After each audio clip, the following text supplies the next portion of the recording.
Monday Night Raw took place last night in San Jose, California at the SAP Center. The show started off with CM Punk coming out, and he, of course, is coming off his win from last week when he beat Seth Rollins, and he's interrupted by Seth. They go back and forth for a bit, so clearly this feud's not over. This feels like an ordinary addition to Raw, I have to say, right off the bat. The uniqueness factor of last week, it's all gone now, so it does feel more like a regular show, but that's going to happen. Fans sing Seth's song, and then Drew McIntyre interrupts. Punk and him, of course, still beefing. They have all that heat. Punk brings up how he kicked Drew's ass in Hell in the Cell.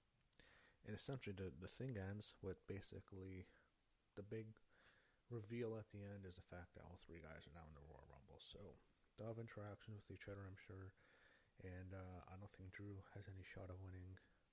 Seth, very little. Punk, I think, is one of the most likely winners, but I don't know if he's the heavy favorite, as if he's a top favorite. But he is one of the guys who is at the top of the list, most likely to win the Rumble. Chad Gable comes out. He cuts his promo on his mystery opponent. Who could it be? So, obviously, it's Penta. His merch already leaked on WWE Shop, which, I don't know. I'm not sure if that was intentional or not. I kind of think it was, because, it made people want to tune in. So, this was a showcase for Penta. Looked like a star in this match. This was a great debut, one of the better debuts. He beats Chad Gable. Great matchup. So when he came out, there was young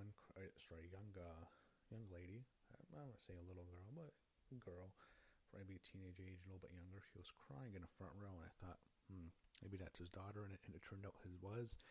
So after the match, Jackie Redmond interviews him. He thanks San Jose. He says WWE is his new home. He was waiting for this moment, and he talked in Spanish for a bit. It was very good. His daughter's crying in the front row. His whole family's in the front row. He was great. This was great. The match was great. The promo after was great. His entrance was great, too. And was an awesome debut.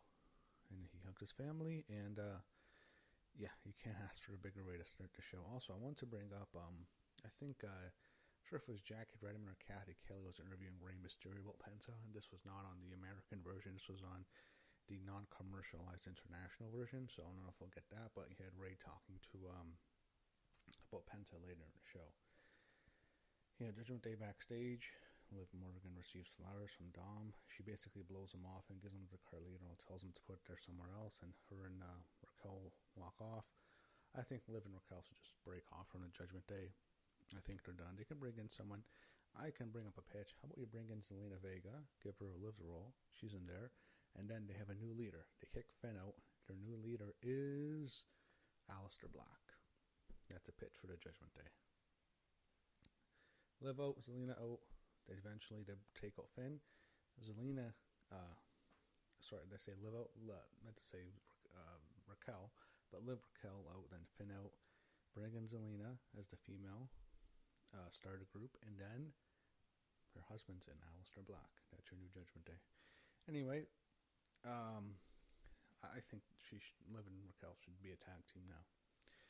Sheamus against Ludwig Kaiser, renewed a rivalry. Sheamus gets the win. I think Ludwig always won. He won most of the matches, but Sheamus gets the win. Solid matchup. I think Sheamus should go for the IC title. I think around this time, so they showed Braun Breaker at ringside. They also showed Daniel Cormier, former UFC heavyweight champ and current UFC commentator there. You had Kathy Kelly go up to Seth Rollins backstage, tell him that he's facing Drew McIntyre next week, so got a WrestleMania rematch next week. Probably be the main event. Seth Rollins comes in, and Sammy and him argue over Roman Reigns. Seth is lecturing Sammy about his role in supporting the Judgment Day and supporting Roman. I assume we're going to get Seth and Roman soon. Just hopefully not at WrestleMania, but I think we'll get that this year. Kieran Cross reveals to Miz backstage that the Wyatt Six have been moved to SmackDown, so that's it for them on Raw. I would not say that's a good sign for them. I don't know. The rivalry just ended on a whimper. In a way, it seems like Final Testament won, but Wyatt Six on SmackDown, I guess, you know what, it's better. It gives them... SmackDown, I think, is in need of more talent. especially since it's a 3-hour show, so maybe they can do better. I think that's bad news for AOP because it looks like Cross and Miz are a team now. There was no sight of AOP. You have Cross, Scarlett, and Miz as a faction. Maybe they can bring in Maurice. I don't know if she's healthy now. I think she is. She's okay. Maybe Miz and Maurice, and they can have the two hot wives with Cross and Miz. Maybe they can be a faction. That'd be interesting. But AOP, yeah, I wouldn't answer my phone for the next couple days if I were you. I might have it on mute. You have Gunther coming out as champion, and it's like, I don't know if he should have been more angry about not being featured on Raw. Jey Uso interrupts. Gunther calls him a tag team wrestler, which he is. That's what he's known for mostly. Jey cuts a passionate promo about how hard he fought, how he was scared to go to singles turn, how he succeeded, and then he challenges Gunther for the title at Saturday night's main event. We might get a title change. I'm not sure. I think Gunther probably holds on, but we could get a title change there. It wouldn't surprise me if they did it. I don't know if they really want Gunther going in as WrestleMania's champ. We might get Jey Uso going in that WrestleMania as your World Heavyweight Champion. I think there's a possibility Jey wins the belt. You had Dakota Kai and Lyra Valkyria heading to the ring for their match for the inaugural Women's Intercontinental Champion. You had Kathy Kelly talking to Bayley in the crowd. And Bayley basically, she rips on Michael Cole. It's fine. This was just for the live audience. She leads the fans in a Michael Cole sucks chants. I felt like this would have been a lot more effective in like 2011 than 2025. But it was funny. Her and Cole go back and forth. I thought Bayley was really entertaining here in her hometown of San Jose. That's why she's there, and she'd play a factor into the show later. So Dakota Kai and Lyra Valkyria. Dakota comes out, Io Sky supporting her, Lyra comes out.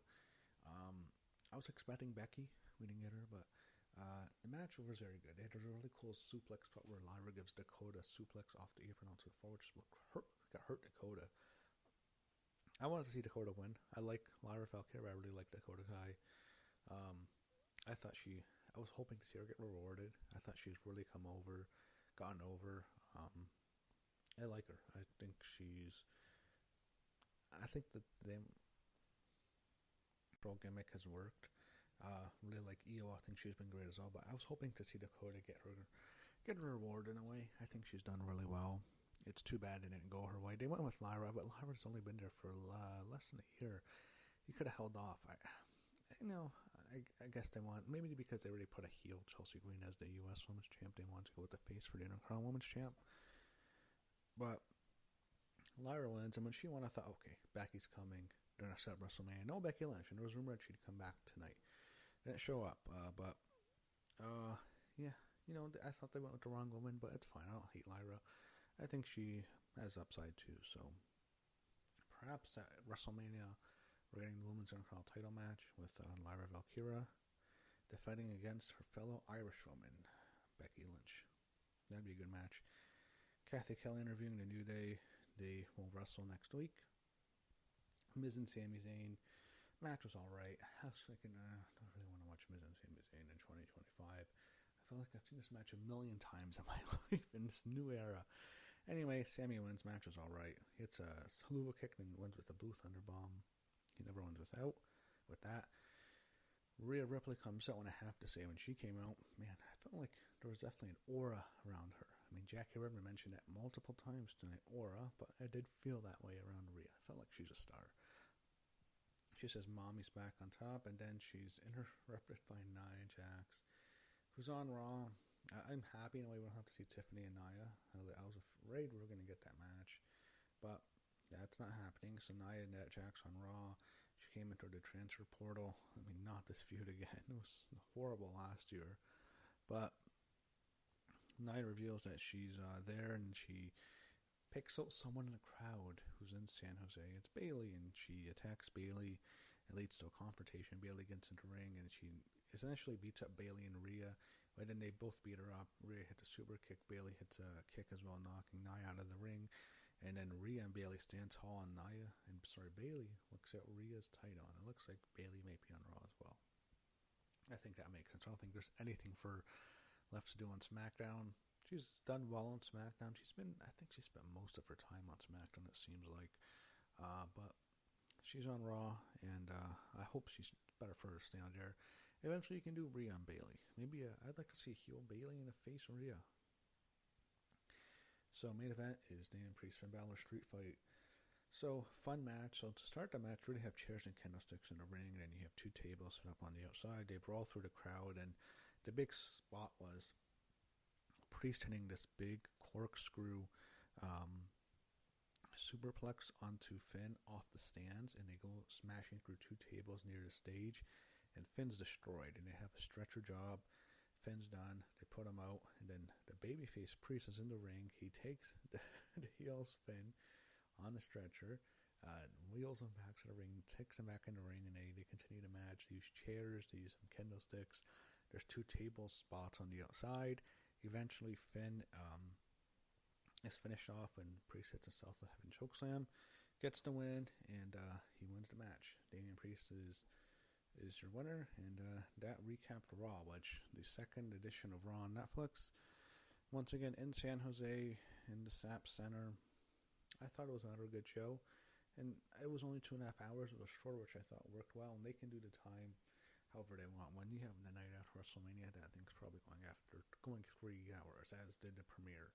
You're going to have special editions that should go probably longer, but sometimes, you know what, it's better to have a shorter show, and I thought this worked better with the 2.5 hour show. I kind of liked it, and that was Raw.